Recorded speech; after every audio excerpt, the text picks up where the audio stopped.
Minds with Deep. Going deep. Chad and JD. Premier white athletes tend to be named Cooper. Did you see the Rams win last night? I did. It's pretty sick, huh? Ugly game, but that throw at the end. I mean, Stafford can really sling it. The one hand got. It was I was I'm becoming a Rams fan, like legit. Where I was watching the game, and there were some moments there where I was like, yeah.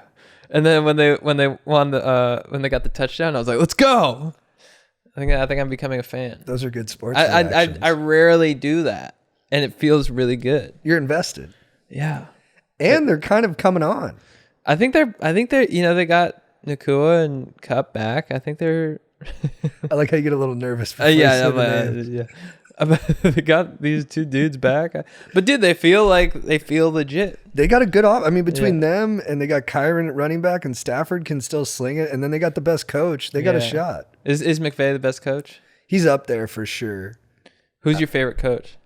I'm biased. I like my favorite team's coach, Mike Tomlin. Never had a losing season in I think it's 18 years. Wow. But he's only won 3 playoff games in the last 14 years. But we haven't had a really great offense since Roethlisberger left. So I think he's been performing above what expectations would be. So I'm very happy with him. They took Fields out and then was it Wilson? Which was a really risky move. Did he play well this weekend? He played well last weekend, right? Mm-hmm. They're on bye this week, but they're 2-0 since he started, and their offense looks way better. He's shorter, but he throws these beautiful moonball passes. They have the most gorgeous parabola, and they just fall right into the breadbasket. Yeah, dude, football's awesome.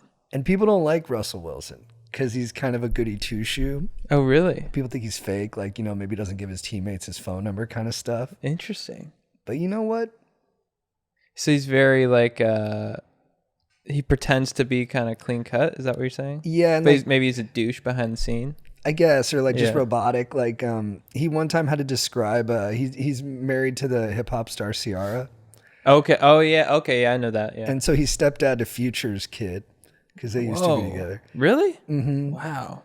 And so Future's the opposite, right? Future's I got my lady and my side bitch kissing. And then Russell Wilson's like, no, it's just you. I love you. We're going to get married before we have sex.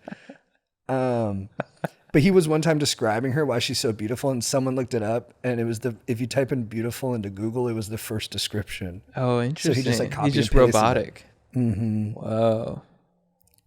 But what would you rather have? Would you rather have kind of would you rather have someone who's just who's just pure chaos and causing trouble, or would you rather have someone who's buttoned up and you can depend on, but maybe he's a giant Nas?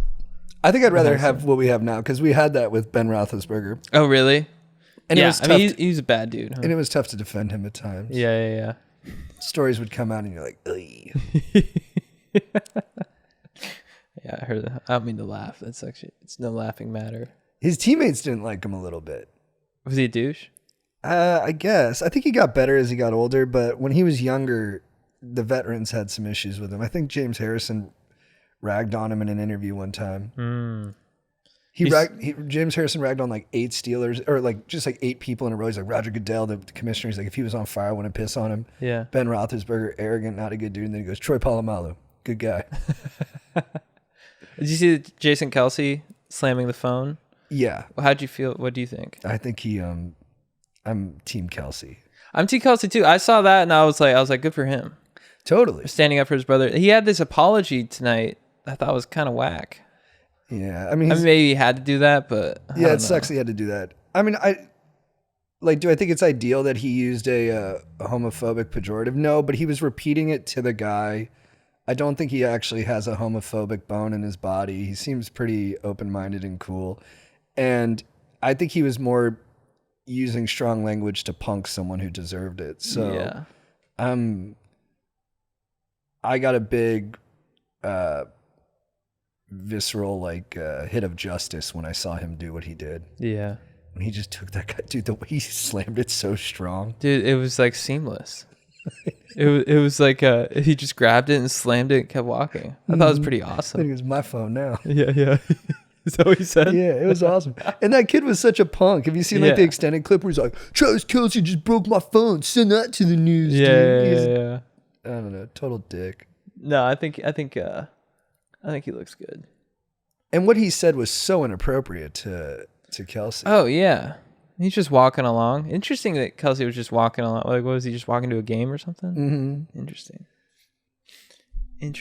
Hey, Jake, sorry to request this. Can I grab a water? Yeah. Thanks, man. Can I get a MagicMind too, Jake? I'm sorry. Those ones are actually cool. Oh, they are cool.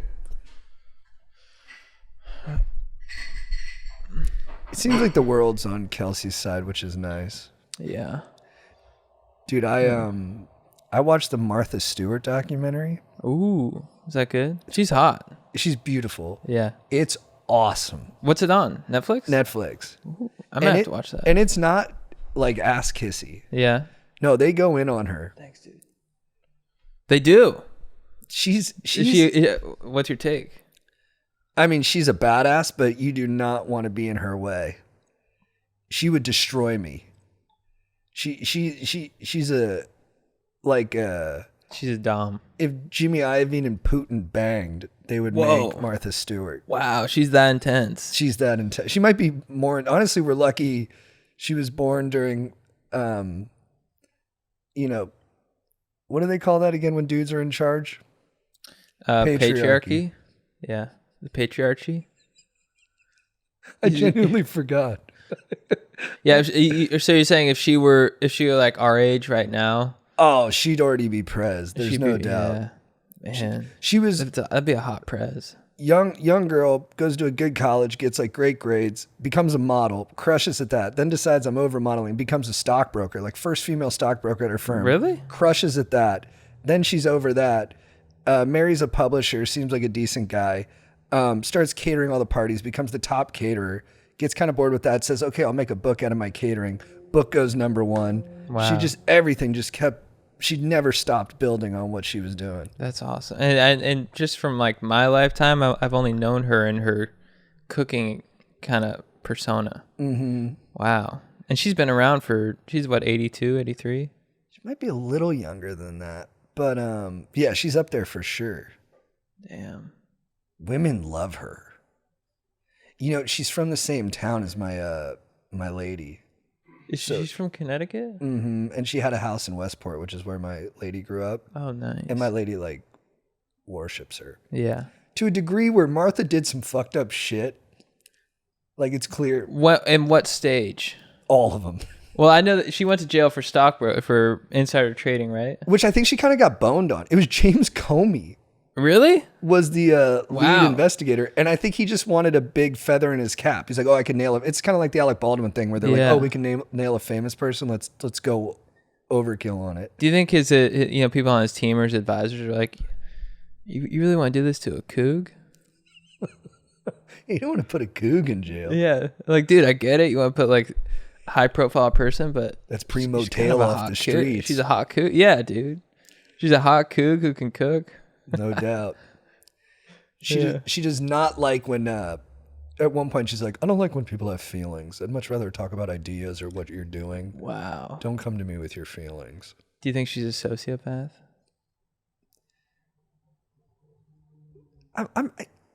Nah. No. I don't know. I think she has moments where she's a sociopath. I don't think people are like permanently.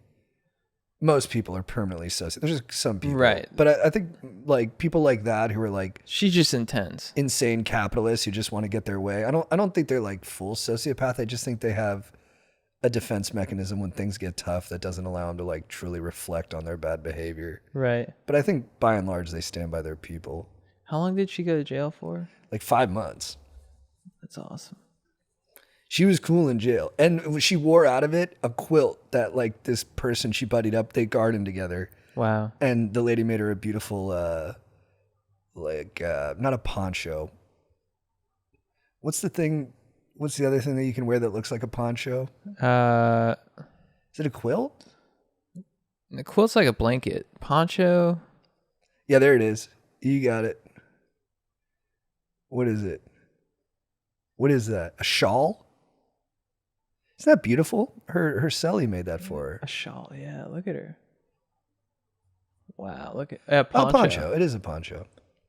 Do you hear what she said about Ryan Reynolds? No. She said he's not funny in real life. They're neighbors. She's hilarious. Yeah. She's a real straight shooter. Yeah, he's not funny. Yeah, look at her. Dude, still hot. She's pretty. Do you think she and Snoop boned?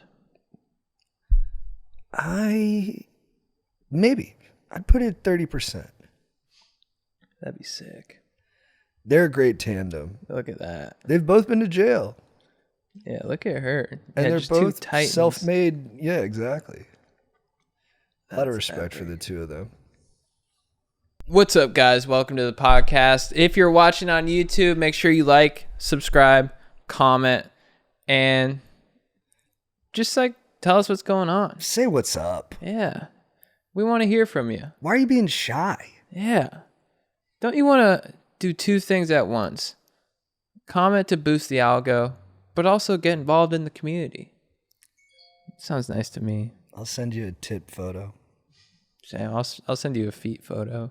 Oh, nice. Foot. Dude, they get on board with you on the feet, huh? Dude, I think they like the feet. That's nice. But my one toe is getting kind of muffed up. There's someone who will like that. Anyways, guys, we are on tour. We're going to be in Pittsburgh this week. This is coming out Wednesday. We're going to be in Pittsburgh tomorrow and Friday. Pittsburgh, November 7th. That's my birthday. So I'd love to see you all out there at the Bottle Rocket Social Hall. Then we're going to be in New York City next Tuesday at the Gramercy Theater. So stoked for that show. Love New York City. Then we're going to be in Chicago the following weekend. November 15th, 16th, Strider's going to be there. I think Joe's going to make an appearance too. Chudwin.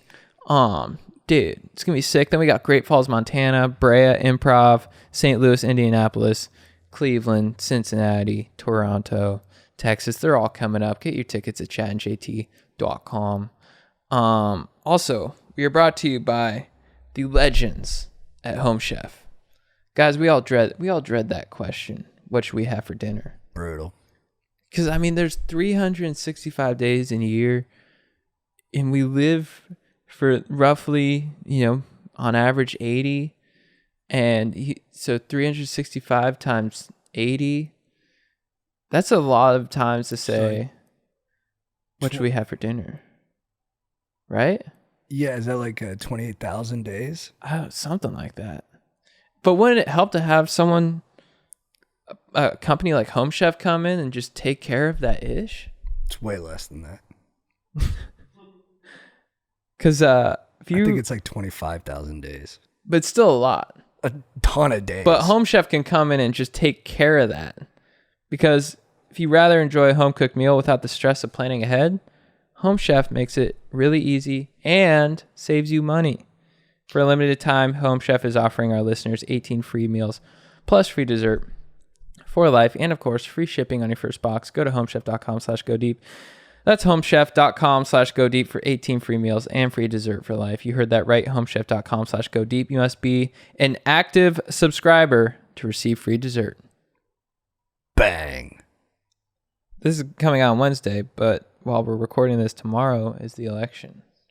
More specifically, City Council in Burbank. That's the big one. How do you feel? I feel good. I'm optimistic.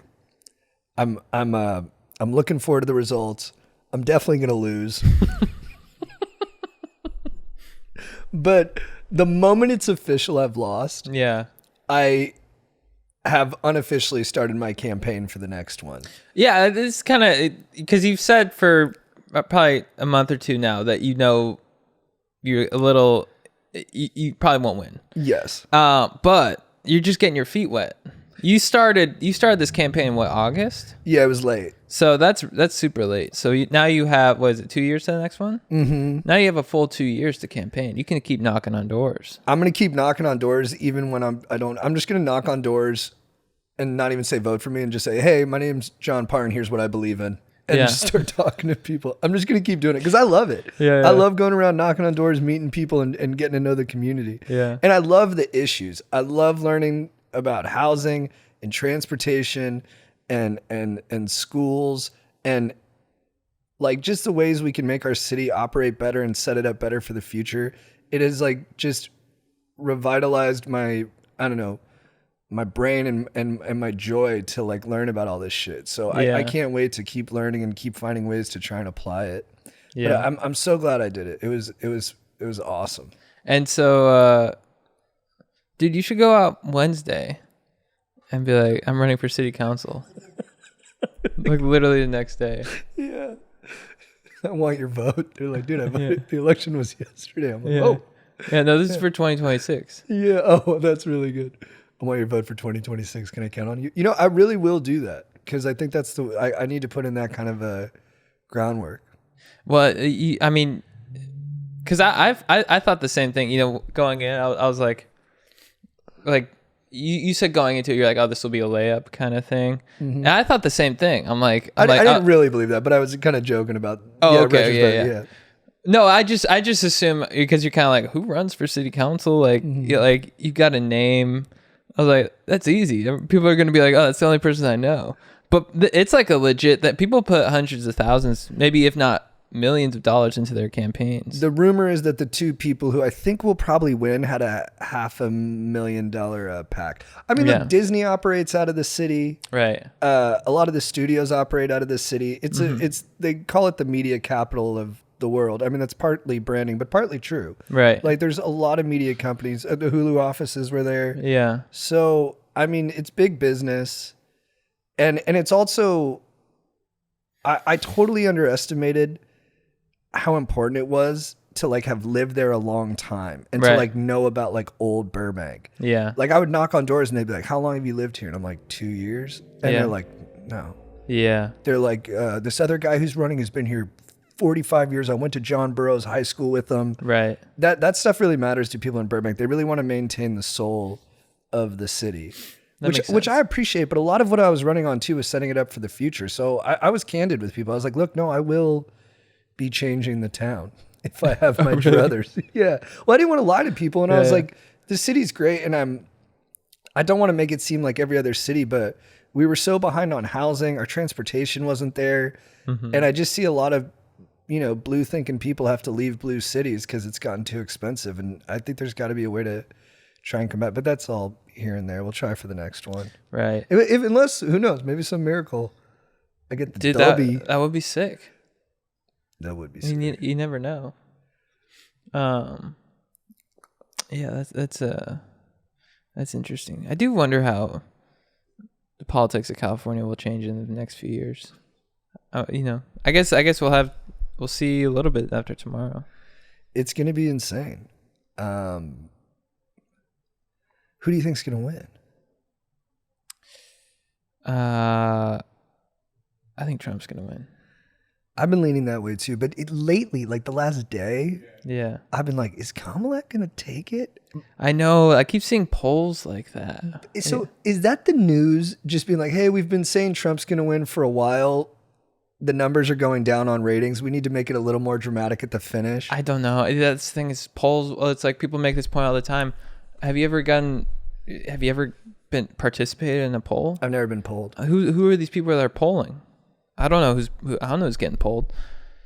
But I guess the thing with last year is they were like, I think they said that Trump was behind it a little bit, but everyone was just like, oh, well, that's just the nature of the polls. Is like not as many people are going to say they're going to vote for Trump.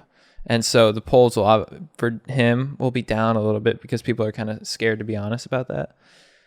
But then Biden took it. So, and then this year, I feel like from what people are saying and from what I've seen, it sounds like he's more ahead of Kamala than he was of Biden in 2020. That's what I've heard. Yeah, and I think he's gonna win. I also think I know he, especially in 2016, he way outperformed the polls because people were so embarrassed to say they were voting for him. Yeah. I don't know if that's still the case with people. It's not as much now. Yeah. I feel like it's a way smaller percentage. Yeah. So Skeletal Schlong says, I feel like Kamala supporters don't care to answer those polls. I don't know if I agree with that. No, liberals love doing polls. Yeah. I do think that the demographics on it are insane. The way like it's just like basically turned into dudes versus gals. It's just crazy. Dude, the Shane Gillis made this point on his podcast about Tony Hinchcliffe. he's like if what do you say? He's like if Trump loses because of him, and then World War III starts, Hinchcliffe is Archduke Franz Ferdinand. That's so crazy.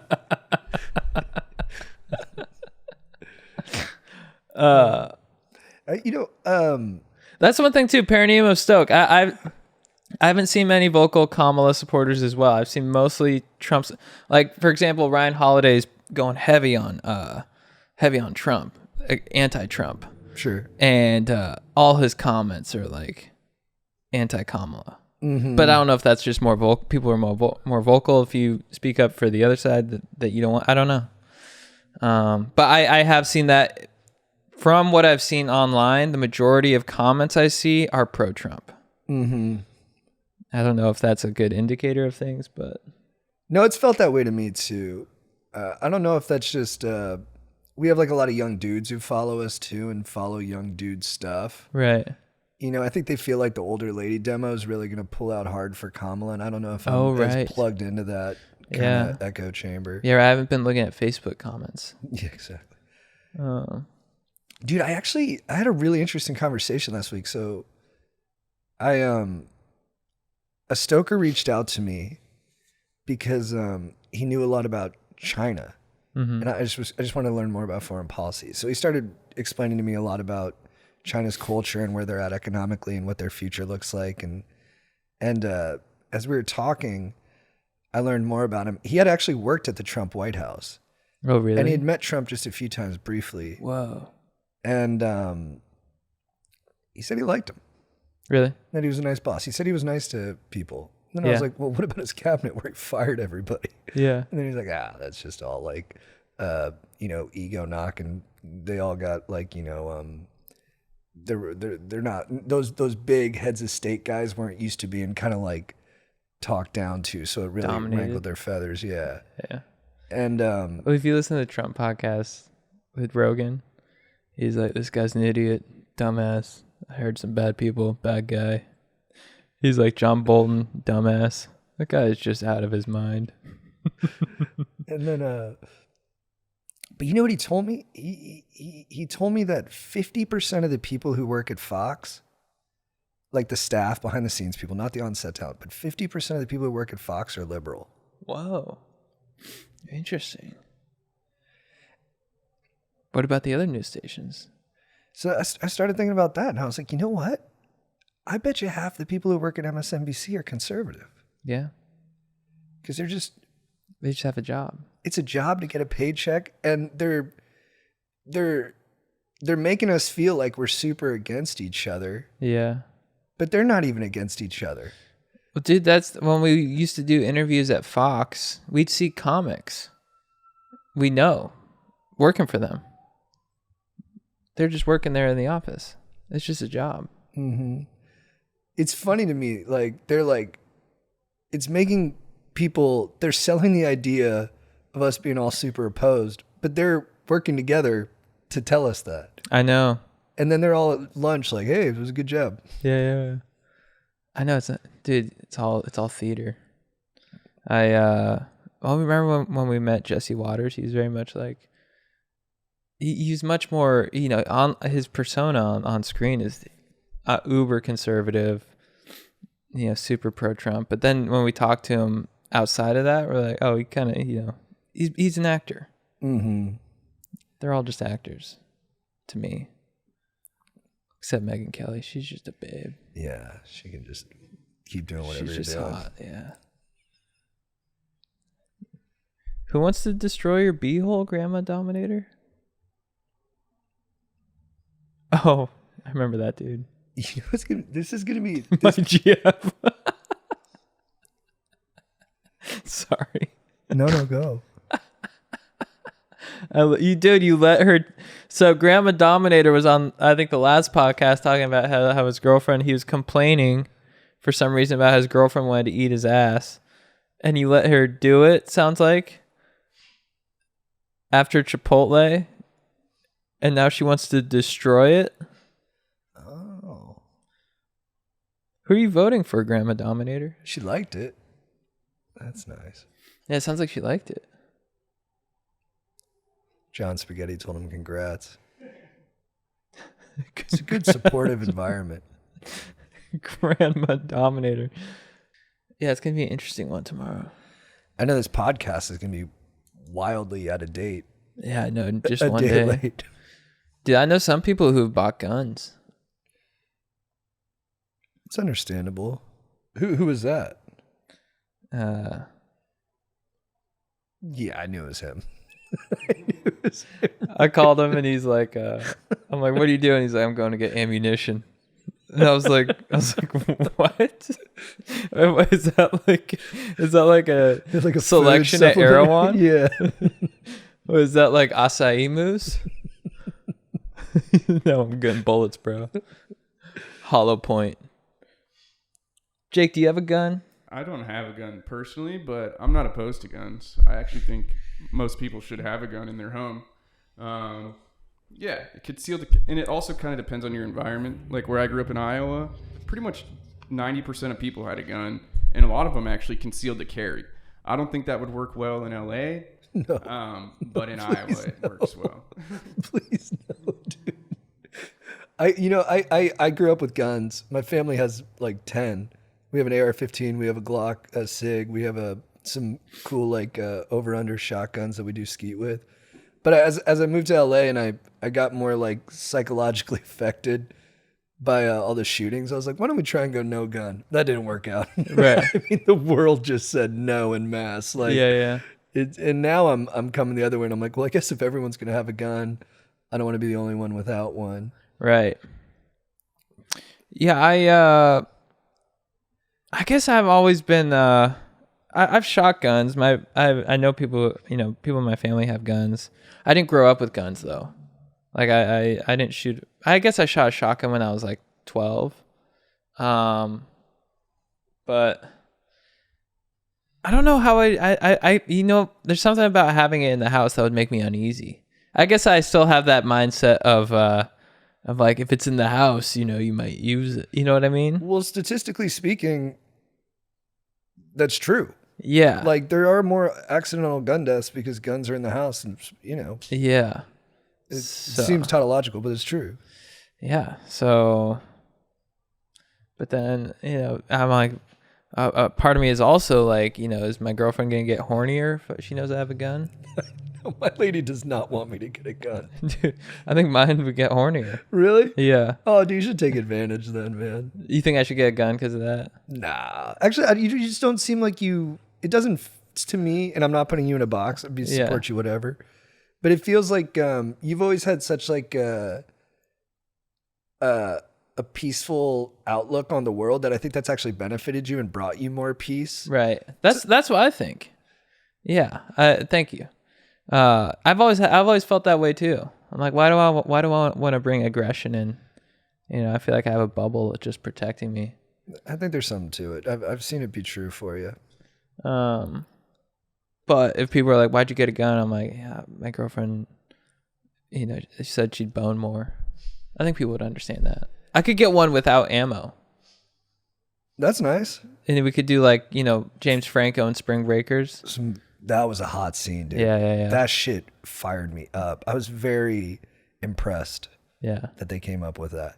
Just deep throat in a silencer. When Ashley Benson and Vanessa Hudgens stick that gun, I'm getting horny talking about it. That was I remember where I was. I just got transported back to the AMC in Burbank where I saw it, the 20. Wow. Yeah.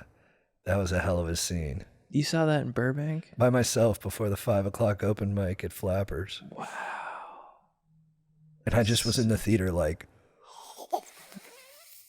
Oh, that's sick.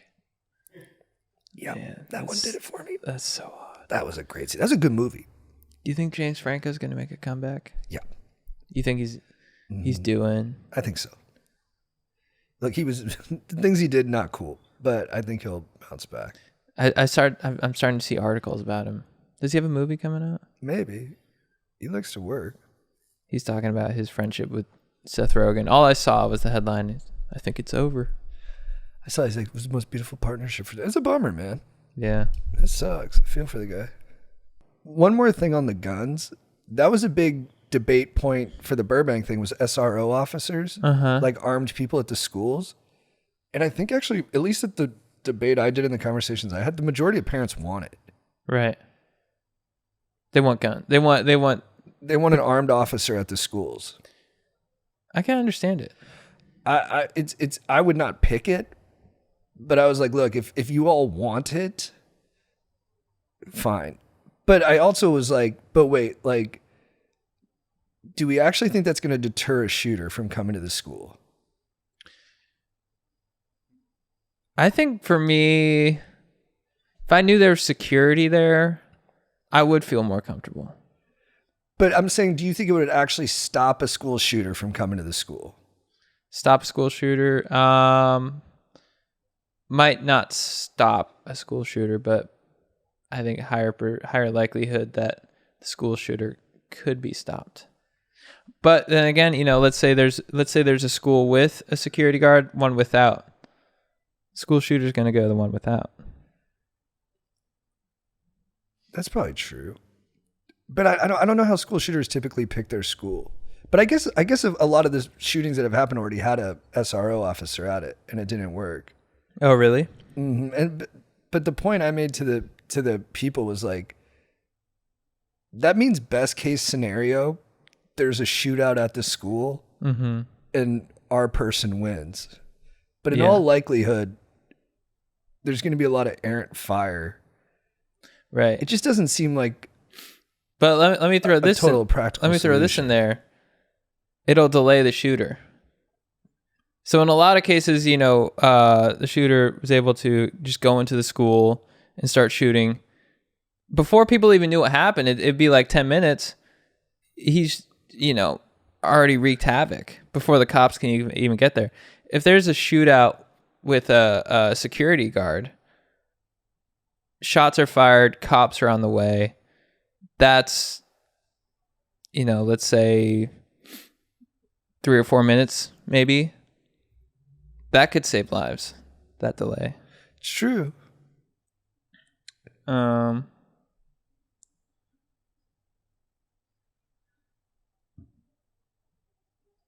That's a tough one, though. What's the alternative to not having a SRO officer? I don't know. I guess you just keep going as is. I mean, people will say like more mental health, better like security clearance, metal detectors, maybe a gate that people have to pass through, like making sure there's not as many like points of entry. Metal detectors are worse than a security guard, I think. I know they already have them, but that is kind of for vibes dystopian to me. It's like you're going on a flight.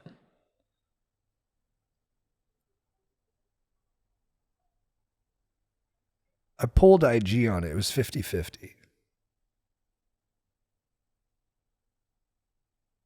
was like 20,000 people voted. It was right down the middle. Mom Lem says they can hire veterans. That'd be cool. It's a tough ish. It is tough. Hello. Whoa, nice voice. What up? Whoa, what up, legend? What up, dog? Wait, are you a repeat caller? No, dude. First time. Oh, sick. Long time listener, first time caller. Sick. Dude. What do you do? I'm a teacher, bro. A teacher in Chicago. Oh, dude. You have a great teaching voice. What do you teach? Oh, Is it history? I teach no, it's high school math. Sick. Oh, we talking trig, calc? Dude, a little bit of everything, man. A little jack of all trades right now, doing 3 subjects. Which branch of mathematics do you think is the most artistic? Artistic, dude. I'm gonna go calculus for sure. I think. Nice, dude. Because like y equals mx plus b, it just looks right. Like just the balance of it. Yeah, something like that. Wow. What can you do? Okay, if you're a math teacher, tell me the quadratic formula. Oh, dude, negative b plus or minus the square root of fucking, what is it, dude? B squared plus 4ac all over 2a. That's I think right. That's it, dude. It's been a while though. Is it? That's right, dude. Dude, let's go, man. Good thing I know my stuff. Wow. What would you say students are more or less interested in math these days? Oh, dude, gotta be less, man. The kids are not stoked. They're very they're lacking stoke, at least in Chicago. Damn. Like how so? Are they just doing TikTok dances or what's happening? Well, they banned phones in my school, so we don't have too much TikTok going on. But dude, they're like vaping in class a lot, and they're just generally being unchill. What grades are you teaching? I'm like all of high school, so like freshmen, sophomores mostly, but some juniors. Damn. Do you guys have an SRO officer? I think so. Honestly, I don't know. Maybe. We have hella security. I'm in kind of a rough area. You're in your south side of Chicago? Nah, it's not south side, but I don't want to say too specific because the quest is kind of, it's a little, yeah, it's a little. I'm gonna stay a non for this guy. All right, let's do it. Let's No get worries. into it. What's the cue, baby? Well, yeah. So I'm teaching in a rougher area in Chicago, and like the kids are sick. My job is sick, and last year we had no principal, so it was super chill. There was no oversight at all. That's so tight. And I'm a big poker guy. All right, so let's first get rid of the notion that poker's gambling. It's a skill game. All right. So, last year I was teaching some children in my classes how to play poker, right? They would come in during lunch, and we ended up having a pretty sick squad of dudes that would just come in and learn poker, and we'd do a little poker during lunch. Not for money, nothing crazy, but I was teaching them a little probability through poker, and they were getting stoked on math, so it was pretty sick. But come this year, all of my boys they're juniors now, and so I don't have the same lunch as them anymore, and they still want to come in and learn poker, right? But the new principal, we got a principal now, so I have a boss. He's looking for clubs, but it's kind of a tough sell to say, hey, I want to teach some kids how to gamble, That's crazy. No, I think they 100% have to do that. This is like if the movie Freedom Writers, which I've never cried more during a movie, Freedom Writers and 21, that trash Kevin Spacey movie, if those two movies boned. It is trash. That's a terrible movie. It would be you, dude. This is huge, man. I mean, it's a club that it not only teaches them math, it teaches them people skills, negotiating skills, and life skills. Like, they have to be cool under pressure. They have to learn to like not go on tilt. Like, just because you lose doesn't mean you double up on the next bet. I mean, it's got everything these kids need for their future, and it's cool. Dude, you're preaching to the choir, man. But the problem is I got to pitch it to the principal, right? Well, yeah, so, that's your job. Pitch it. That's not my job, dude. My job is your job is to care about these kids. Oh, dude. Oh, man.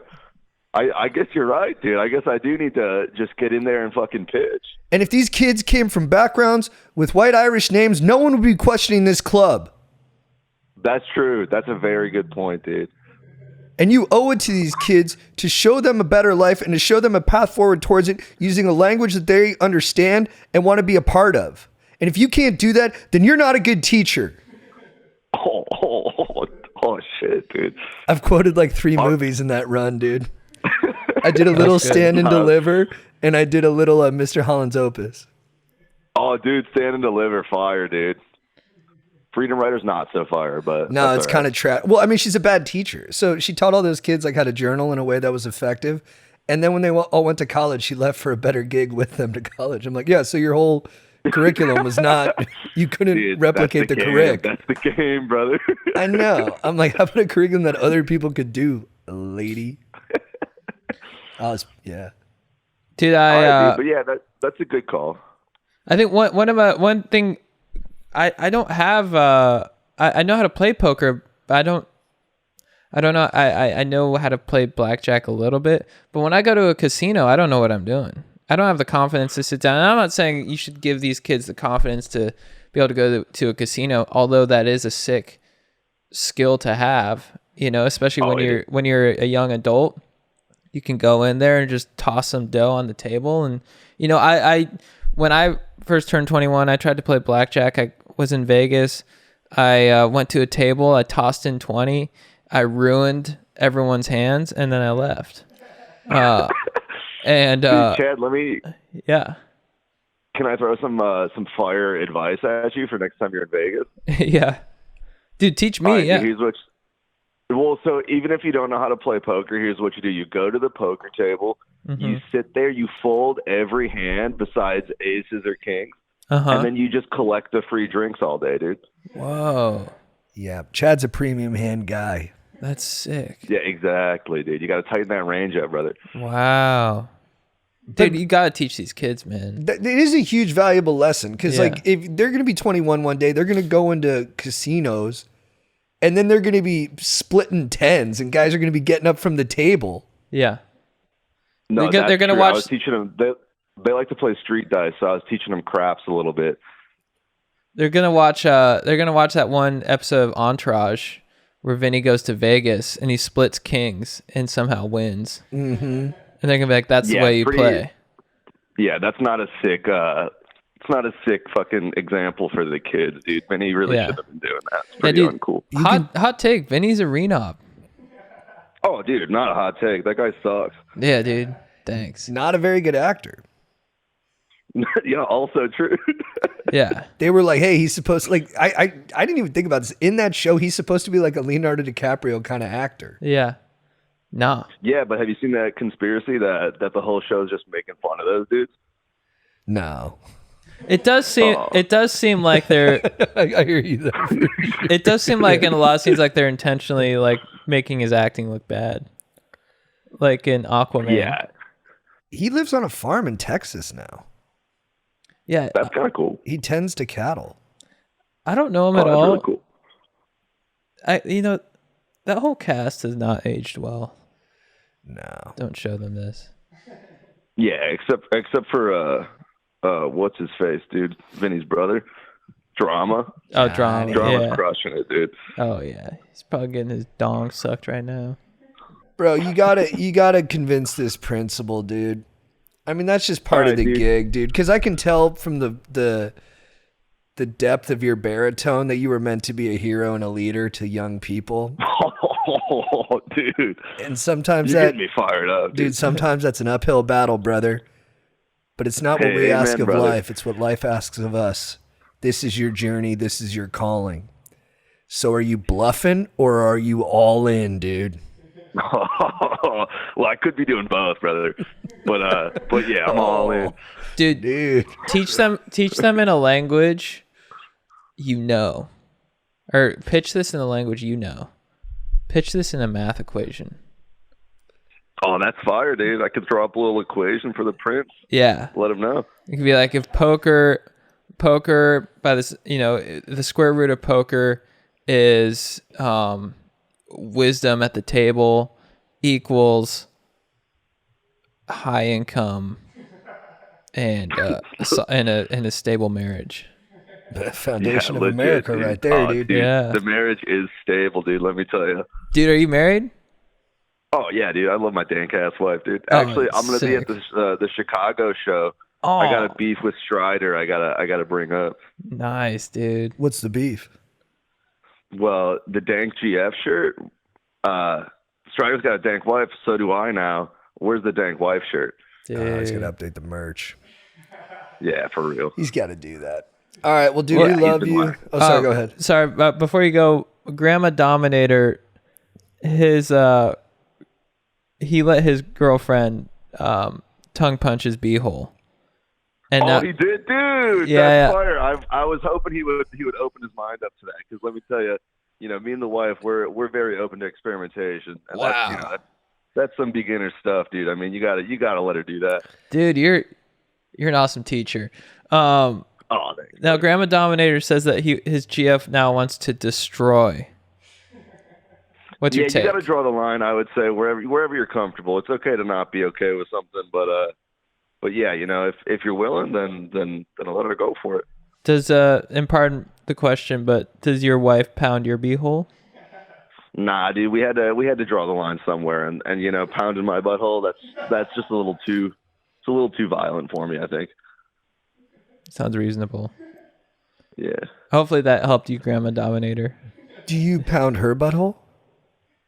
Yeah, sometimes. I mean, not all the time. All right. Well, dude, have a good night, man. It was good talking to you. Thanks, legends. I'll see you guys soon. Later, bro. Good guy. Grandma Dominator. He goes, hell yeah, bro. I gotta take my hat off. Oh man. What else happened this weekend? Yeah, what'd you get up to? I ran 10 miles yesterday. Oh, I saw that. I made myself sick. I don't feel sick now, but I ran so much. I've done ice baths where I give myself the flu. Yeah, it's happened to you a lot. I ran myself into feeling like shit. Because you put on the IG story like almost met my maker. Yeah. I felt sick. Damn. Yeah. Because that was the longest you've run. Longest I've run. And but your time was really good. time's looking good, yeah. I think all that foundation of sprints has helped me. But I loved it, dude. I was running in Santa Monica on the beach. It's the best. But I definitely, it's funny now when I think of people who do like marathons and they go straight into it. It's like, dude, at 10 miles, I was just dying a little bit. So I love it. I can't wait to run tomorrow. Did you get sick during the last mile or? No, I finished and I was so, you know what? I did like a mid-morning run, like 11 a.m. I didn't eat before. I had a banana before. Maybe it was partly that. Maybe I was dehydrated. I don't know, but I finished it and I felt like kind of woozy and a little bit nauseous. And I had pounded 2 Gatorades and got Jersey Mike's. Which is cool about running. When you run long distance, I'm like, dude, I'm going to get a fat sandwich. You can eat anything. Yeah. Like people drink beer sometimes when they're running marathons. Yeah. It's awesome. You just need the calories. Yeah, dude. I know people who like do marathons and they have some beers that get hammered. You just deplete your whole body of everything. They just toss a Michelob Ultra in there. So awesome. It's the best. Dude, speaking of drinking and stuff like that, I had been totally sober for almost 4 months. Off everything. Yeah. I smoked pot last night. Oh, you smoked weed last night? Mm-hmm. How was it? It was okay. I went to the gym. I did shoulders and arms. Wild high? Yeah, which I like doing because I definitely focus on the reps more. Interesting. But it was kind of a nothing burger. But dude, check this dude out. Maybe we can put this up in the chat. Look at this freaking guy at the gym yesterday. What is this guy doing?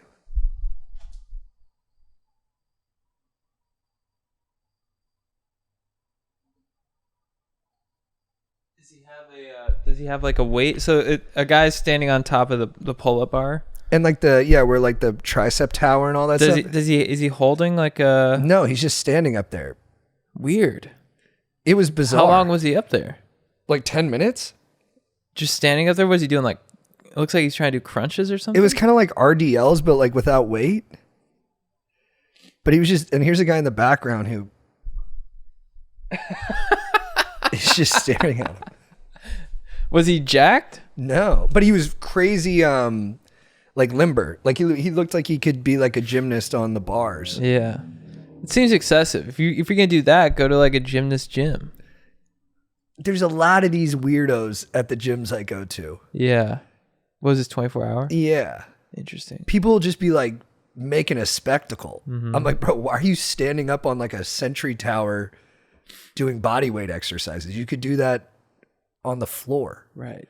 And he was just up there doing that? Were you just staring at him? Yeah. Were there a lot of people? No. Really? Just me and that one guy. The other guy's hilarious. Me and just that one guy were just like watching him, and we were like, what are you doing up there? Right. And he was just doing this.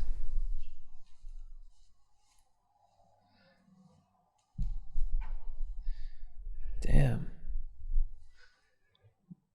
Think he does that a lot? Yeah.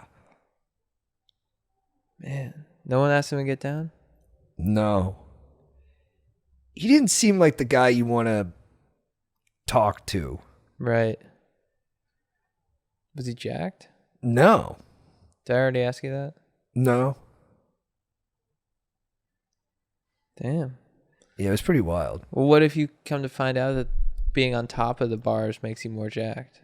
I'll be up there in no time. When you rewatch Entourage, it's just the episodes are like, what if Vince is doing a commercial but he ends up banging the choreographer, and then the commercial turns out great and he just gets paid a bunch of money, and then he gets a call where they're like, yeah, you might not be able to star in this James Cameron movie, and that's like the big conflict. I think it was really smart. I mean, it's awesome to watch. It was awesome. I was watching it. I was like, dude, this is incredible. He's just banging chicks. It was always Vince's best storylines. When they tried to make him like a drunk depressive, it brutal. really stunk up the joint. Never watched that season. It was better when they'd go to like his neighbors, like ran a bordello, and then the head, like Madame, would just be like, hey, Vince, I'll just give you a freebie because you're Vince. Yeah. And you were like, yeah. You just watched it. And then he would get a hot female agent when he fired Ari for a little bit. Yeah. And then he was like, I can't say no to your scripts because you're hot. And then she would call him and be like, hey, we should bang. Yeah. And I was like, yeah. Just pitching that in the writer's room. So how do we end this episode? This guy's like, does Vince bang her? He's like, yes. That's it. Vince bangs her. It's cool. It's awesome. Guys getting ass. Yeah. I'll always think it's cool. Should we reboot Entourage? Maybe make Strider Vince, I'm down for that. and he's just banging. That'd be really fun. Dude, Strider. No one deserves it more. Dude, first episode, Strider just Getting domied. they're like Strider. They're like, Strider, we want you to be the next Terminator. He's like, chill. Yeah. Some guys probably live that life. I bet. Hey, Gary Cole was in there. Was he in the show? Yeah, remember he was Ari's old partner, and he brings him back, but then he develops a crush on the gal who was That's in a couple episodes of the OC. Sasha, remember Sasha Gray's episode? Her season? She had an interesting affect. She was in a good Steven Soderbergh movie, The Girlfriend Experience, and there was something compelling about her. She's a streamer. No. Oh, she is? She streams on Twitch. Do you watch her stream, Jake? Nah, I don't watch her stream now. Is it just like her playing video games, or does she like get? Yeah, I'm sure. Get Actually, frisky. like a lot of sort of porn stars have transitioned to it because they don't have to be nude, obviously, but they're still kind of like showing their quote unquote personality. Another one is Adriana Chichik, I think is how you say her name. Oh, yeah, Chechik, sure. yeah. And legend. she went to TwitchCon, which is like a convention for Twitch where all the Twitchers meet up, and she broke her tailbone. Yeah, her coccyx. Ouch. She jumped into a foam pit that was only like an inch deep, and she thought it was like 3 feet deep. Oh, no. Yeah. She all right? She was in like a full body cast for like a year. Oh, my Oh. God. Yeah. Was she really? Yeah, I'm trying to find Oh, that's the- too bad. I don't know She's how a that- great actress. Was she streaming during it? Yeah, there's a video of it. I don't know how you... It's CHECHIK. Thank you, Chad. CHIK. Oh, right there, yeah. Oh, we can man. watch it real quick. Oh, no, I don't She want to broke see her it. back. Okay, yeah. Sorry. But yeah, she was like in like a... That's a bummer, dude. That's worst case scenario. Yeah, this was like the move that she was doing like a splits. I contend that there's nothing funnier than someone in a neck brace. Dude, yeah. So true. I'm rewatching Sopranos first season. Chrissy's in the neck brace. It's so funny. I remember my friend Devin's mom picked me up from school one time. Yeah. And she was in a neck brace. It's so And I funny. was just in the backseat the whole time driving home. In my head, I was like, "You idiot!" Yeah. It's so funny. Why is it so funny? Because they have to turn like this. Anytime someone has to turn by rotating their torso, Yeah. It kind of makes makes their neck look longer too. It just looks so stupid. they look like performatively human. Like, why are you acting like a? I mean, that's so genius when Christopher Ego gets beat up by Junior's crew, and his injury involves him being in a neck brace. Look at the third picture where the neck brace is super long. That's And he's being a tough guy. That's so funny. Look at him. Yeah, and like talking shit in a neck brace. Talking shit in a neck brace is so funny. Oh man, that is so funny. Can you click on the one to the left of just him in the sunglasses? Yeah.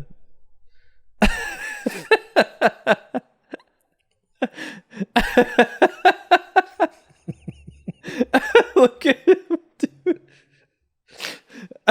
Neck brace is so funny. Because whatever kind of person you are, too, Yeah. it's like a cop in a neck brace, a firefighter in a neck brace, a nurse in a neck brace. It's all funny. He's working at the funeral.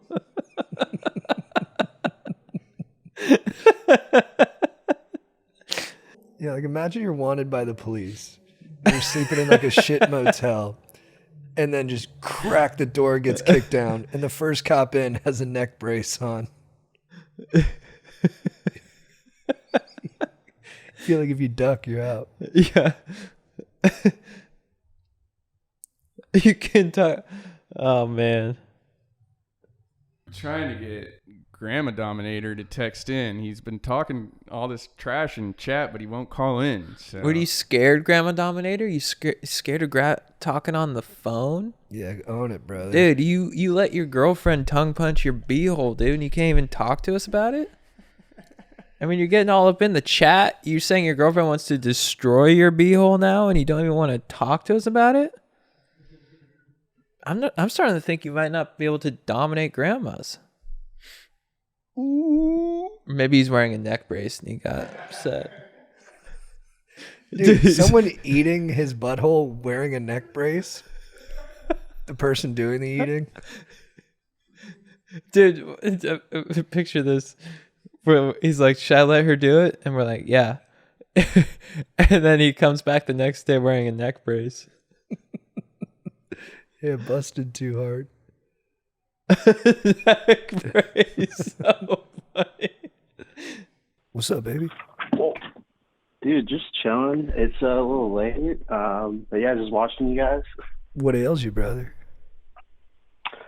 Yeah, so my job, I've been working at this job for 2 years. I'm a firmware engineer, and last week in one of our meetings, they said we have to be back on the site full 5 days a week, and I don't know what to do. So yeah, you're going from remote to on-site? Yeah. And you're pissed about it? Yeah, dude, are you kidding me? Like, yeah, I don't know. Like, I live probably 40 minutes out from the office, so I'm gonna have to drive in every day and sit there. Like, oh man. Damn, dude. Is there any upside to being in the office? Yeah, not really. So I do a lot of testing and stuff. So sometimes I'll need a piece of equipment and I have to drive 45 minutes. That's kind of a bummer, but I'm still gonna have to drive 45 minutes anyway. But that's gonna be every day as opposed to just when I need equipment. So I guess what do you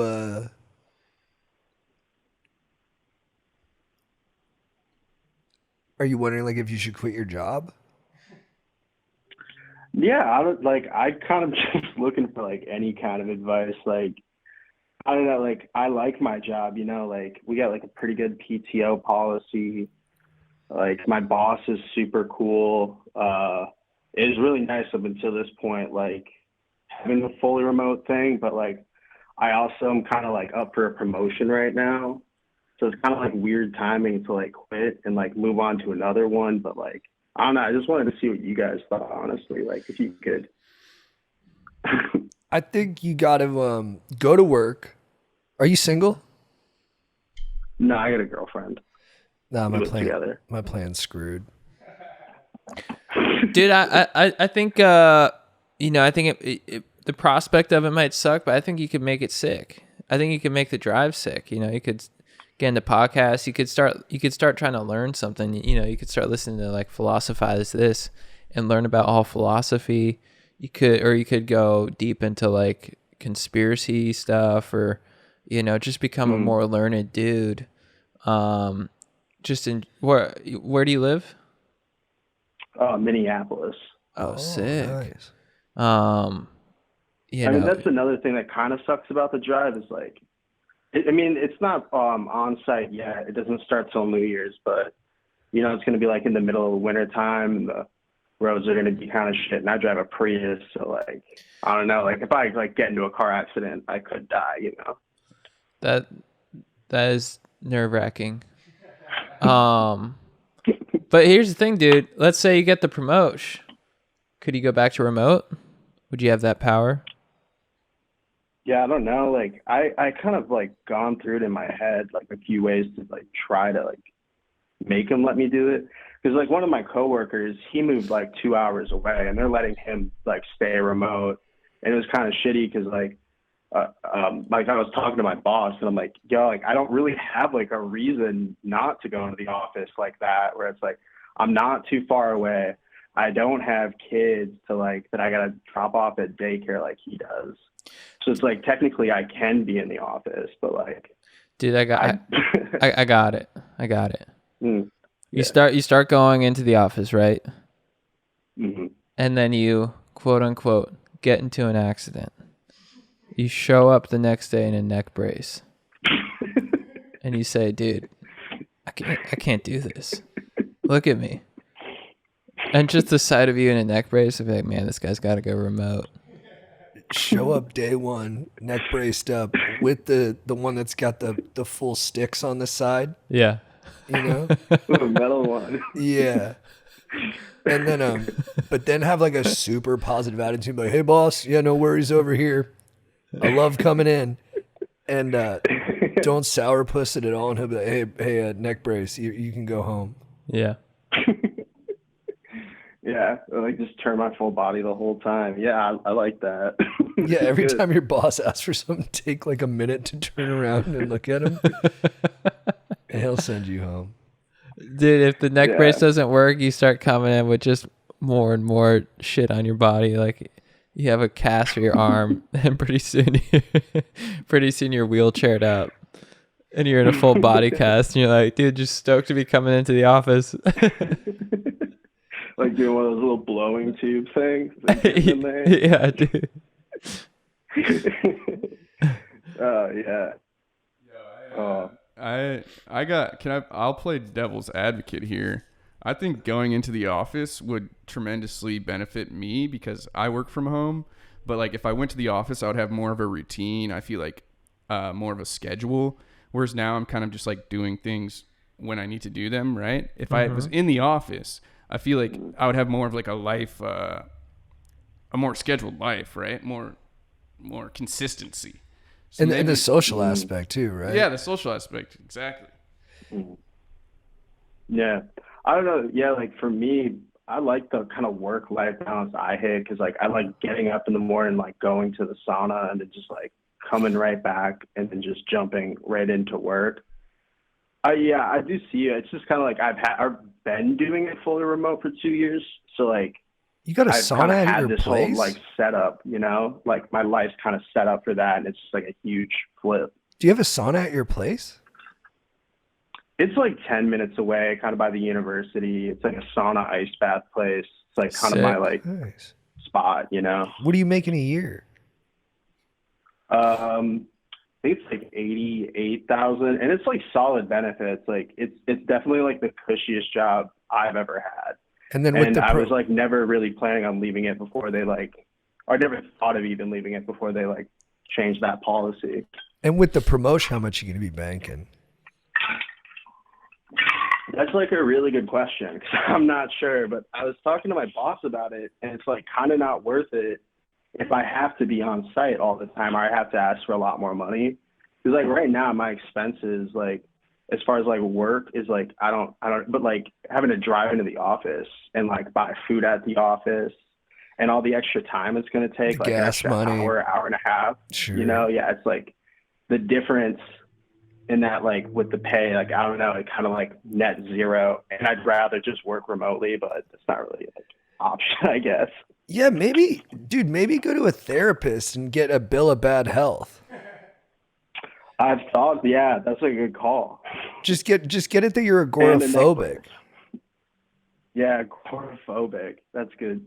Yeah, I mean, I have like ADHD and like some other stuff going on, but yeah, So do mostly I. like I just don't like the vibe of being in an office, like pooping next to my coworker.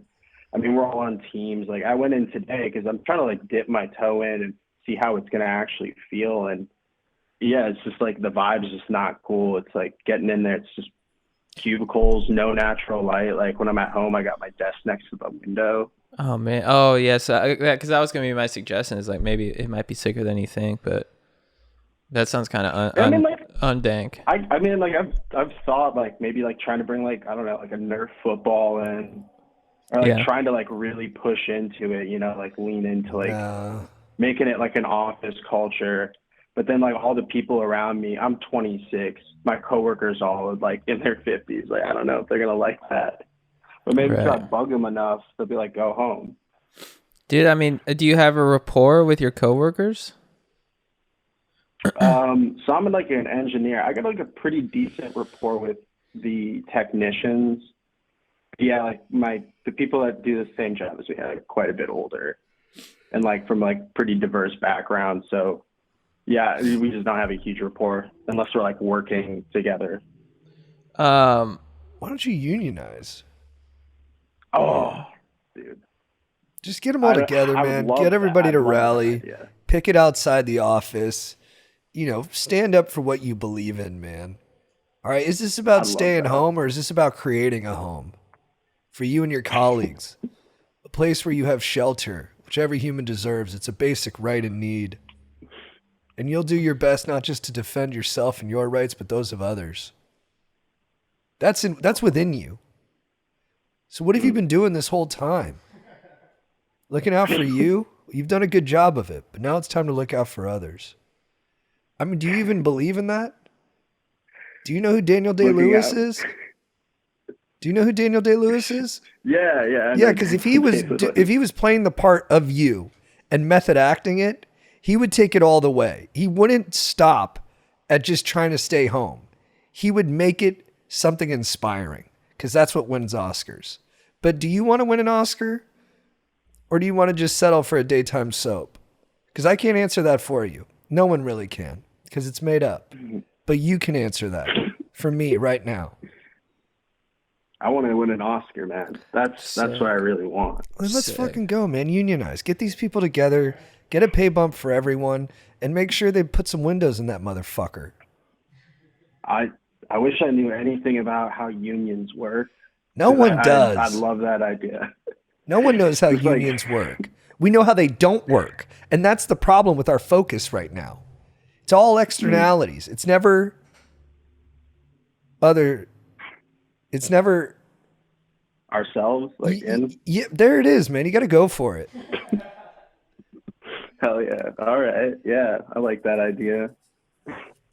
I feel like it's got to come from somebody like higher up because I'm so low in this company. If I walk around like, guys, join the union. I don't know. They're gonna be like, do you work here? Because they don't even know what I look like. You know, I've been working remote for 2 Sure, years. no, Like, man. I mean, there's all sorts of reasons why it shouldn't be you. hmm All sorts of reasons why it shouldn't have been a lot of people. A lot of people got reasons. It's time to put your dick on the table. On dev. You work in firmware?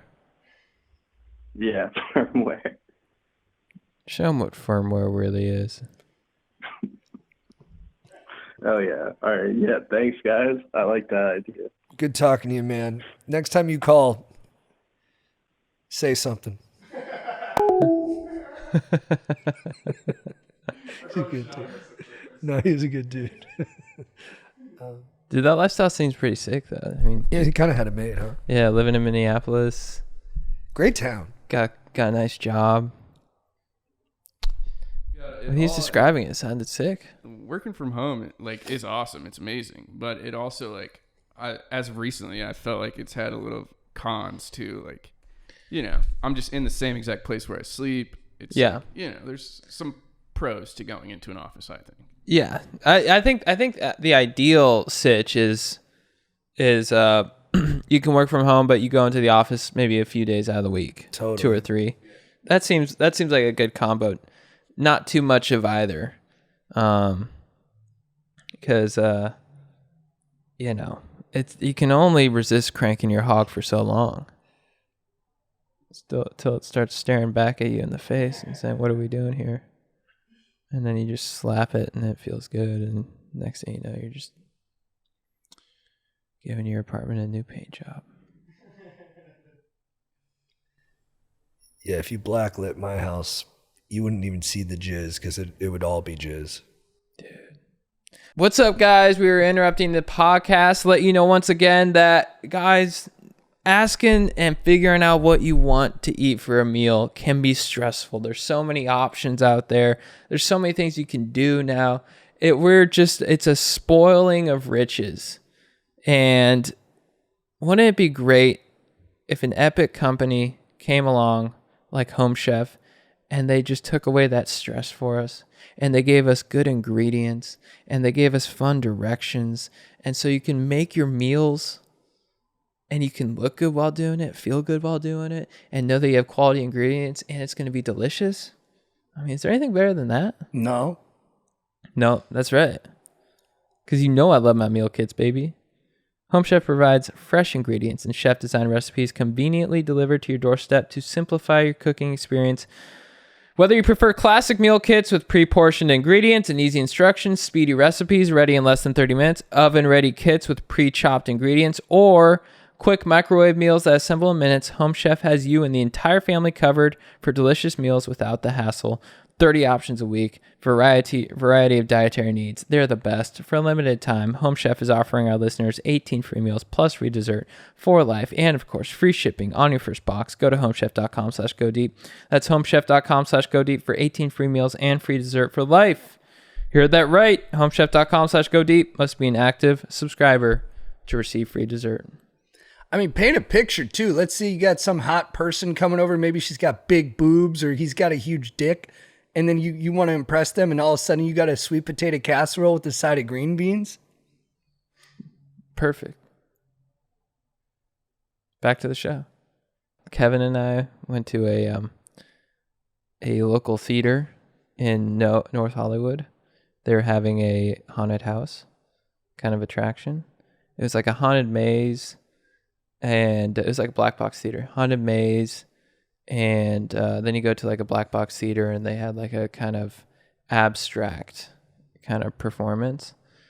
Not much dialogue, just a lot of, people trying to be scary, but it had an adult kind of twist to it. And so there was a line outside, and we were trying to get Joe to go because we heard that one of the performers sucks his own dick. And so we thought it'd be hilarious to get Joe to go. We couldn't get him to do it. Very tough move. But we were just like, we might as well go. Did you guys tell Joe that's what he was going to? No, we were very vague about it because we knew we wanted the reaction of him seeing dicks all around him and some guy sucking his own dick and be like, what is this? And so we went and there's a line outside, and the person like approaches, she's like, hey, like, how'd you hear about this? And Kevin's like snickering. He's like, my friend. And then she's like, well, enjoy. And dude, so it's like a haunted maze, and so you're walking through, and there's like scare actors come. They're like, "Da," and you're like, "Ooh," but then you turn one corner, and it's just one guy standing there naked, just his dick out. And so it has that mix of like just dicks, and then you saw boobs too, and so it's just dicks and scary people, and then and dude, there's one part during the performance, so you go through this maze, and then you get into the black box theater. People are giving a performance, and they're kind of just like naked, being weird, and like kind of screaming, and some were acting like they were like, you know, traumatized from all the horrors they've seen, and then the lights go dark, and then the lights snap back on. It's one guy with a huge dick and one guy with a chode, just staring at each other. And the look on Kevin's face when the chode guy appeared, I've never seen someone more happy. I would have loved to have seen Kevin's face right there. I looked and he was just, he was so stoked, dude. That's like heaven for that guy. Kevin seeing a chode in real life. Yeah. I was like, dude, I don't even know what we can do after this. We peaked. Did he text you about it afterwards? Like, dude. Yeah, he was like, dude, incredible night. We gotta do it again. Dude, we almost did it again. We're like, because we were like telling Joe, we're like, way to not show up, puss. And so I was so stoked too. I'm like, dude, we gotta do that on Halloween, because it was the week before. I was like, we gotta do that on Halloween. And then it just came by, and we didn't do it, but it was so sick. I'd like to go. I think we can get Joe. Is it still going, or is it shut down? No, it's a Halloween thing. Damn. Can I show you how we dress the kids for Halloween? Yeah. Look at this. Look at this. That's so cute. Isn't that cute? What are those costumes? The bear. Oh, the bear. Oh, that's genius. Yeah. It was my lady's idea, and then we gave him. Oh. That's hilarious. Yeah. It was sweet. How much fun was that? What'd you guys? You guys didn't trick or treat, did you? We went for a little walk earlier in the day, and they can. I'll let them walk just by themselves. I call them little free range chickens, Yeah. and I just keep an eye on them. But I want to do it during the day. At night, I was too worried. Yeah. But Did they knock on doors? No, just walked Yeah. around the neighborhood in their cute Yeah. outfits a little bit, and then people came by, and I handed out some chocolates and candy and stuff too, which is How fun is that? I love it. Yeah. Dude, you like practice your adult voice. Yeah. The first time it happened to me, I totally flubbed it. I was like, oh hey, yeah, you want some cake? I give him like 5 bags. I'm like, yeah, take it. I got nervous. It's you have to say, you have to like, it's like performance. You're like, okay, I'm gonna be this guy. Yeah. And they'll knock and they're like, trick or treat, and you're like, get in there. Oh, 2 for you, huh? Yeah. Are you grabbing 2? What are you? Ghostbuster? Which Ghostbuster are you? Spangler? All right, close enough. Get out of here. Yeah. Dude, we didn't have many trick-or-treaters in our neighborhood, so we just left the bowl out. And it's funny looking on the Ring camera. Some people walk up, take one thing. They're very quick. And it's kind of from a distance, so you can't see exactly what they're doing. Then you see some people come up, and they're just in that bowl. And I'm like, it's 20 seconds. I'm like, what are you doing? And then, yeah, there's like 3 people. They took the whole bowl. You're about 9 when that turns. Because when you're like 7, Yeah. it says take 1, please. You only take 1. And then you always have an older friend named Daniel who's like a 4th grader. Yeah. And you just see him put the whole thing in his bag. And you're like, you shouldn't do that. And then he turns and he's like, shut up, lame ass little 2nd grader. Yeah. And then by next year, when you're a 3rd grader, you've got a 2nd grader with you. And you're like, watch this. Yeah. And you steal all the Butterfingers. Dude. Here's the ish though. The people who took all of our shit, they look like 20. No, they really? Yeah. What scumbags, dude? Maybe they're destitute. They need food. Man. Yeah. I'm like, dude, why are you here, man? Oh man. Dude, I have a funny union story. Circling back to the call. Uh-huh. My cousin owns a great bar in Virginia. Check it out. It's called Beer Run in Cardinal Hall. It's That's by sick. UVA. That's awesome. He hired my other cousin, who was like never really had a job before. He's like, hey, he was kind of wayward. He's like, come out here, I'll give you a gig. Yeah. So he hires my younger cousin to be a bartender. Week later, the guy who owns the bar starts hearing rumblings from the staff.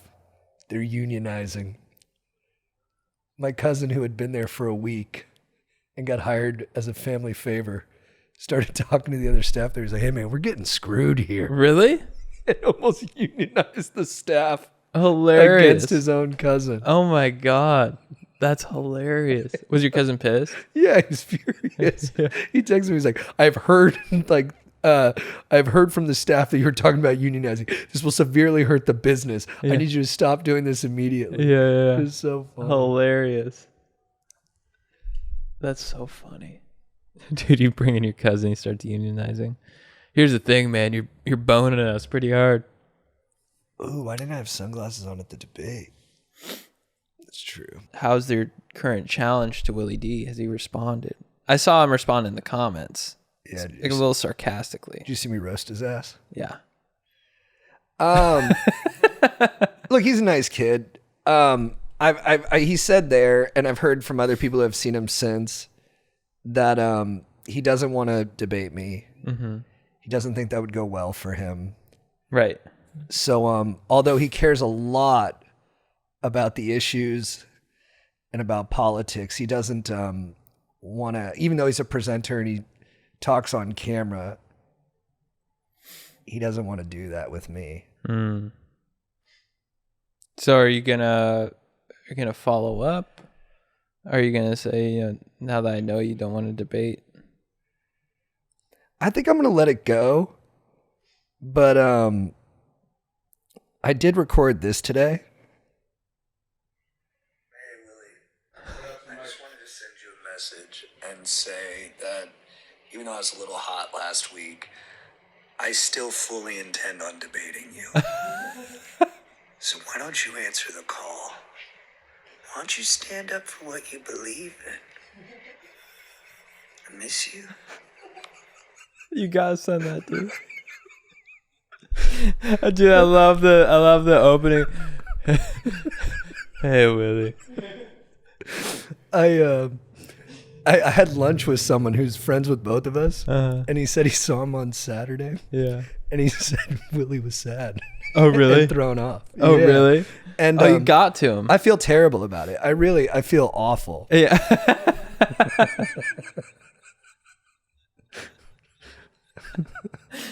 Hey Willie. Dude, I had so much fun recording it. It was out of my mind. I think the video I put up challenging him, it threw some people off. They felt like it was a little aggressive. Yeah. And to that I would say, I'm a fucking psycho. Yeah. I am aggressive. And every time I watch the video, I get such palpable joy. Yeah. I love it. Who did you get lunch with that song?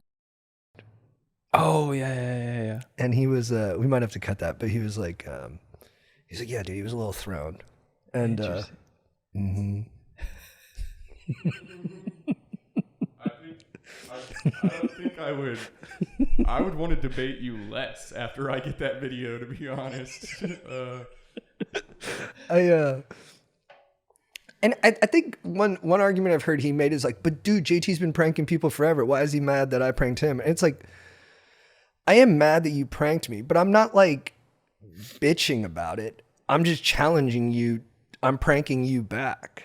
Right. And the nature of the prank was more so he went into kind of the untouchables. Or you could even say, no, you can even go for it, but then expect it to come back on you, brother. Right. That okay, yeah. Like you want to challenge me to a political debate. I was ready. I handled it. Yeah. Now you're up, dog. Right. And he deserves it because he's a presenter and he stumps for Kamala. So what's it all about, doggy? Are you for real? Or do you just like the way it feels to say you do that stuff? Because if you're for real, we can get into it. And was it the way he brought in? Was it the way he brought in the competition? No. Or like, was it, or just the whole act itself? I'll tell you the part that upset me the most. Yes. I didn't appreciate any of the setup, but hey, it's my karma. It was his face when he brought out my competition. Right. Because I was like, this is underhanded. I was very taken aback. I'm like, this is underhanded. Yeah. I can't believe you would do this. And I'm like, but I'm stuck. I got to debate. Yeah. And then I turned and I looked at Willie, and he was like this. He was so pleased with himself. Right. And I said, brother man. So that's what got you. I said, that's okay. Feel that way, dog. I'm going to make you feel it. I'm going to come back on you, baby. Yeah. And look, it's all theater, man. It's all in love. But you got to test people's mettle too. You know, we've been through this thing. I've been put through the ringer. Right. You know, gave me a whooping one time. Right. And I ran scared on it. But you learn. You keep coming. Hey, Willie. I mean, dude, I'm like legit out of my mind. Like, I'm a weird guy. But I'm having a blast. Yeah. Is that video ever coming out or no? I don't know. You'd have to talk to their people. I haven't touched base with any of their people. Yeah, I would have figured like if that was sort of the whole premise, he would have put it out before election day. But You know, maybe he got a little worried. yeah, he saw the action you were throwing at him, and he was like, "Fuck it." Why would he get worried then? All I want is his ass right here.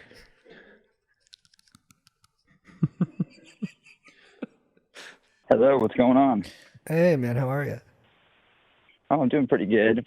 Just walking around the apartment complex trying to get the steps in, you know?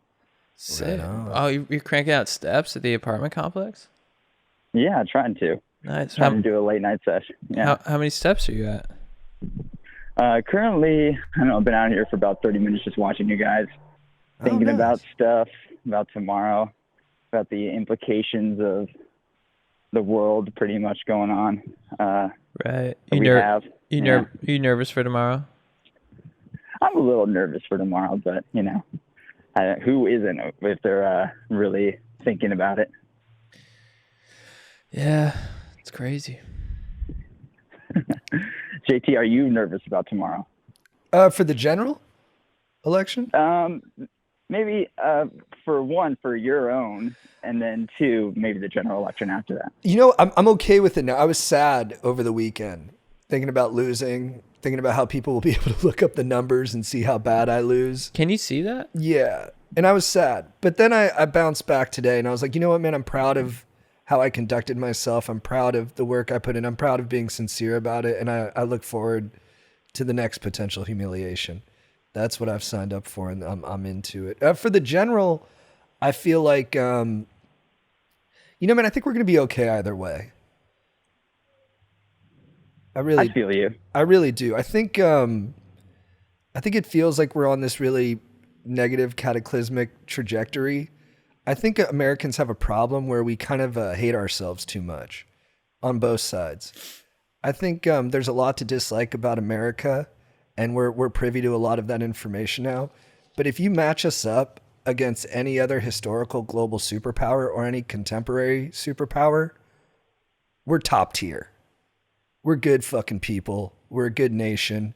We're a huge experiment that's constantly working on itself. We're constantly getting better. Let's have a little frickin' pride. That's I sick. think the fact that we actually are getting to vote, you know, for our leaders and have been doing it with a relatively peaceful transfer of power for over 250 years is, or nearly 250 years is a pretty good thing, you know. Just worry about what happened from the last one. So that's why I've always been a little bit nervous about this one coming along. But I guess my main question is that, like, when you have different family members who might have political beliefs that are a little bit different than yours, how would you go about having that discussion with them? I wouldn't. That's fair. Why have that discussion? That's Well, sort of my take. Well, sorry, go ahead. No. I was just going to say, I think usually, you know, it comes up at the dinner table around Thanksgiving time, especially every, 4 years. Right. I hear you on that.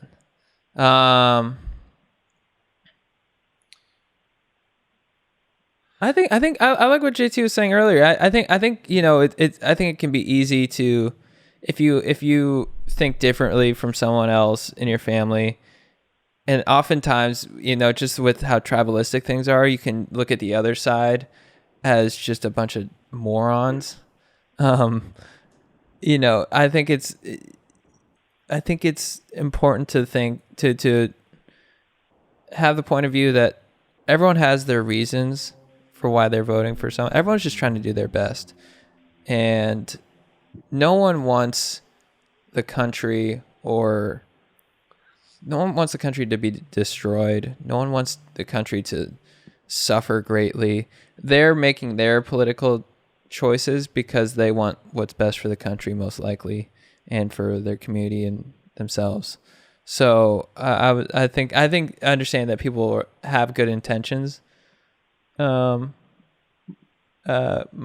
help you from getting too heated. Do you get heated?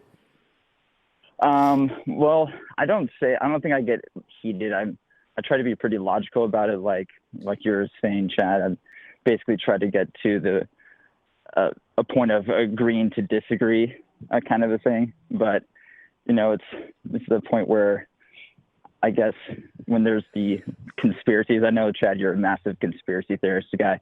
Mm-hmm. But when you get to the point of where you're talking about lizard people and stuff like that, that's where you lose me.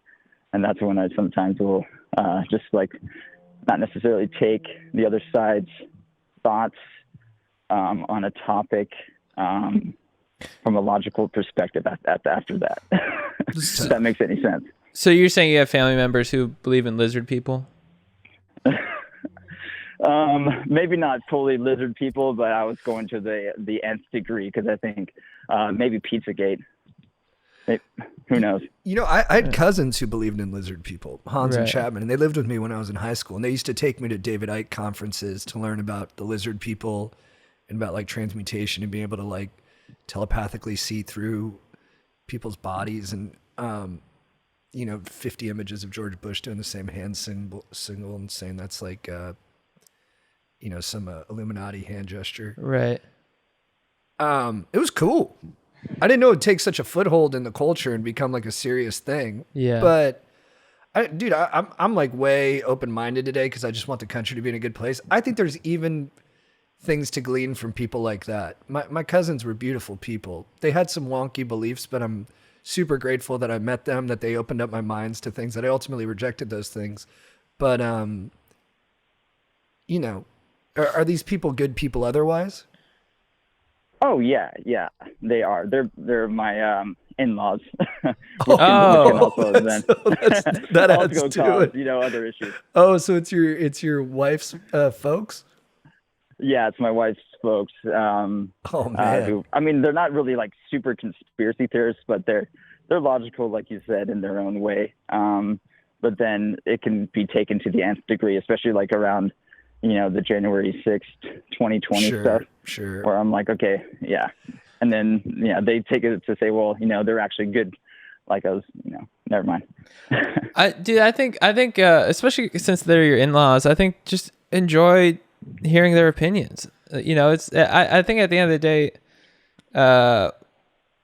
especially if it's within family, you changing their mind about whatever they believe in the long run isn't going to really make a difference.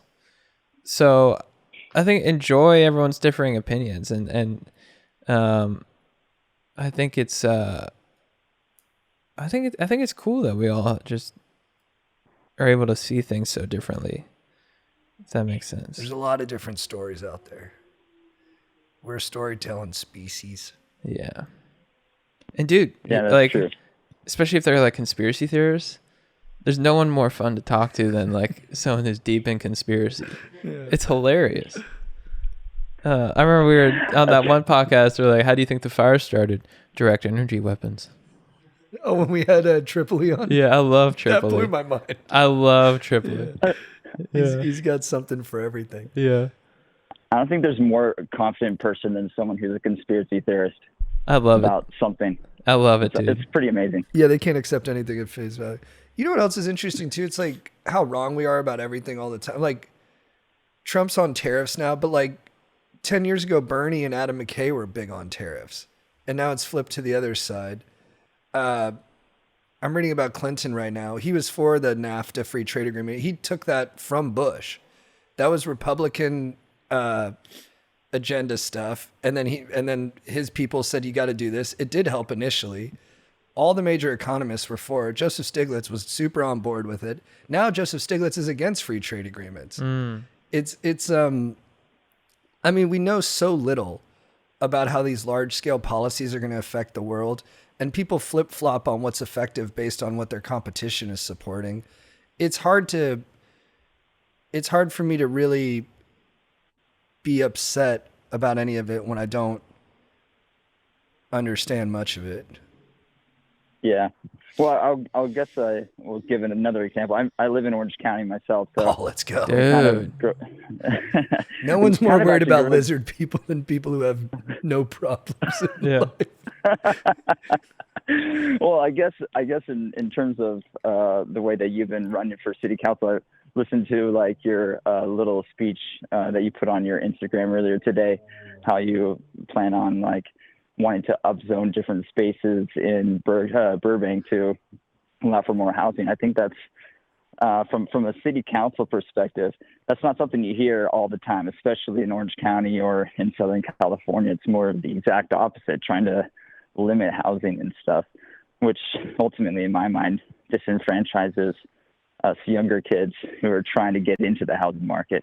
You know, Totally. so I appreciate you doing that. I tell people I'll put apartment buildings right next to mansions. I believe in supply side arguments to help our housing crisis, but I will. That doesn't mean I'm favoring the rich. I think we got to create density everywhere, especially in built out cities like Los Angeles. You might have a little more space to play with in Orange County. Yeah, for sure. But it's tough, Well, man, because it yeah. could depreciate the value of homes, which has become the primary financial vessel for generational wealth, and people are not going to want to take a hit on that. Yeah, I guess so. I guess that's why, to Chad's perspective, like why that might be some pushback where someone else, you know, is coming from another way. They just want to do what's best for the country and what they think is best. So, got to think about it from that perspective. I mean, have you wrestled her dad? Ooh, he has a bum left arm, so it would be really unfair. What about the mom? Have Really you made unfair. a pass at her? No, I would not be doing that. What do you think of Grandma Dominator? He let his girlfriend tongue punch his beehole, and now he says she wants to destroy it. How do you feel about that? I mean, I'm all for consent. If you feel like you want to do it, then go for it. But if you're feeling a little nervous about it, then, you know, maybe talk it through with her first and see what she actually wants to do and really figure out if that's something that is piquing your interest sexually. My personal opinion, I think he's nervous, but he wants us to give him the green light. He wants the light? He wants the light. Get destroyed. Yeah. Leave nothing. Oh, yeah. Get dominated, Grandma Dominator. If he's feeling nervous about it, then I completely can get that. I mean, I've never been one for that type of play myself, but, you know, to each their own. We had a guy call in one time. He said it was the fun button. And he said Yeah. he busted the biggest loads when his ass was getting played with. Yeah. I think I was listening to that one live, and that was pretty. That was a pretty amazing call. All-time One of the guy. best. I was convinced. Maybe that's the move, too. Your father-in-law starts going off the rails with the lizard talk, and you go, hey, did you hear that your fun button is up your sphincter? Yeah. You could try that with your father-in-law.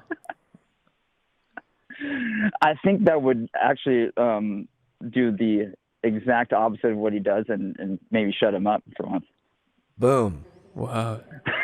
Yeah. You can tell he's annoyed by this dude. You got to go diagonal on him. Yeah. Dude, bring him a butt They plug. zig, you zag. Exactly, sir. And here's the big thing, man. If they start talking about it, you just stand up at the Thanksgiving table, you smash your hand down, and you just stare them straight in the eyes, and you say, you know what? I heard the fun button's right up my ass. Yeah. If you want to come hard, that's where you got to get pressed, sir. But you don't want to do that, do you? Rick? His name's Rick. Oh man, You don't want to it do sounds that. like it would be a Rick, right? No, you, man. Oh. Well, I appreciate you guys giving me some advice going forward, and I hope it goes well for you tomorrow, JT. And Thanks, man. Appreciate it. best of luck to everyone else. I don't think it's going to be finished tomorrow, but you know, I'm going to try to purposely wear my my Transcend Your Worries T-shirt with Chad's dog on it. So Sick, man. Dude, get those steps in. all right, we'll do. Thanks, appreciate it, guys. Have we heard back from Hulu or FX on the show? No. That one's going to hurt. If we don't sell it, I'll be bummed. Yeah. It'll be a tough week for me. But here's the thing. I'll quit. I'll quit. Yeah. I'll get out. Yeah. I'll be done. You're just out. Sayonara. Good night, nurse. I had my fun. Dude, I think my kid was a plumber in a past life. Yeah. Yeah. He loves to clean. I think he was a janitor. He loves to clean. I walked into the bathroom. He had the plunger in the toilet. Really? Wow. Good for him. I'll show you the video. It's unbelievable. At what age do you think you were your cutest? Or is it still to come?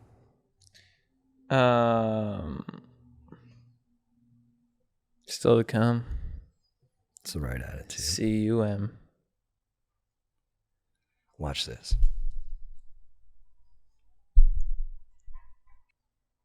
He just walks away. See you later. And he loves to clean. Yeah. And he's always throwing toilet paper away in the toilet. Interesting. I think he was like a bathroom attendant or a janitor in a past life. But like one of the best. Yeah. I mean, you can tell he loves it. You can see his right away when he's got that plunger in there. If that's what he wants to do, are you going to support it? Full support. I mean, when you see a 15-month-old pick up a plunger and just stick it straight in the toilet, Yeah, he knows what that's for. that's a gift. Yeah. I'm not getting in the way. Yeah. Good for him. Yeah, he's a good kid. He's an evil fuck. Yeah. My daughter's a little sweetheart. I'll put my arms out, she'll come give me a huggy. She's a little cutie pie. My son turning into a sociopath. Oh yeah. He's shoving her, pushing her, no remorse. Wow. She has a toy, he doesn't even want it. He just wants it because she has it. He's hitting her. He's starting to hit himself. He's got a sickness in him. He'll outgrow it. Maybe. It's probably genetics. It's my fucked up family lineage. Destroying my family. I always hate saying, oh, dude, last thing. We should cut this though. Can you do an Obama? Yes, I maybe a little bit. I think I got one. Yeah. So no, that's not it. Well, here's the thing. People talk about Donald Trump, that he's a successful businessman, right? He's a good leader. Well, then how come It's good. Donald Trump will disrespect people on his own team? Now, to me, that's not leadership. That is pretending to lead. I lost it a little bit at the end. Right? It was good. Yeah. That was good. Not bad, right? Not bad. I got nervous doing it on here. I think you should keep it in. All right. Well, so guys think, it's not masculine to vote for Kamala Harris. I got to tell a brother this. The most masculine thing a man can do is take good advice. That's masculine. That's being a man. Dude, how sick would it be to be Obama? He crushes. A little splash of Clinton in there. I lost it. Oh, people are giving me a 7 out of 10. I'll take that. I was doing it better earlier. I'm going to have it next time. Thank you, Twitch streamers. Skeletal Schlong, Mutt Buncher, Czar Music, Grandma Dominator, Perineum of Stoke, Mom Lem, Cream Jeans, John Spaghetti. Enjoy. Reno, Eat a Airplane, Aragu. Enjoy the election day tomorrow. We're one of we're a very lucky country that we get to do that. Drippy Trip. That's one thing I wanted to talk to you about, Chad. Is that you said If you need advice twice.